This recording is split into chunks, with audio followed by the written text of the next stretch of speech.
Welcome back to another video in our Writing 121 class, and I want to say it's an absolute pleasure to know that you have read some Peter Elbow.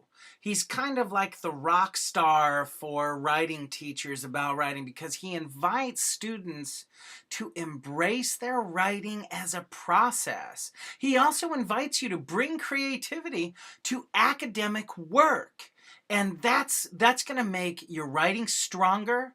It's going to make it more interesting for you, and trust me, it's going to make it more interesting for the instructors and your colleagues and peers who will ultimately be reading it. So the more interest you bring to your work as a writer in any academic setting, the more interesting it's going to be for people to read. Now, that's the purpose of this video, because this video is about practice. Peter Elbow talks about process and practice, and this class embraces the notion of practice. Now, of course, we have our formal academic papers that we're going to be writing, and you'll see those instructions later. But I wanted to just invite people to pause for a moment, having read the Peter Elbow section, and think, where else on the internet can you practice your budding writing skills? There are dozens of places for you to write stories and publish them there. You can keep a blog. You can write poetry. These are all absolutely great ways to practice. And I understand everybody's coming to this course because you want a degree. You want to finish up. But this video is a moment for you to think of yourself and really as a writer. Think of yourself as a writer and embrace practice. And practice can be as simple as journaling by hand in a journal. It could be as simple as writing out a letter by hand to someone that you haven't thought about. Now, I take this time to talk about practice because practice is absolutely essential to improving our skills as a writer.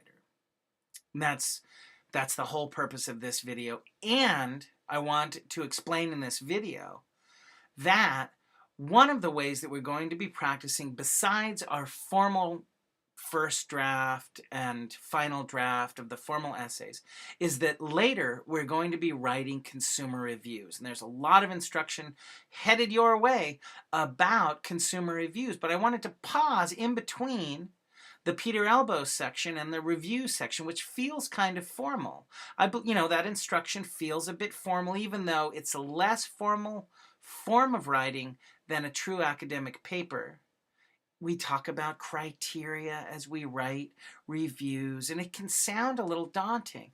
I just wanted to take this moment and persuade you a little bit to have fun with these reviews. Choose things that you like and just play and have fun. And I hope that as you read the sample reviews, I have sample reviews for you to read.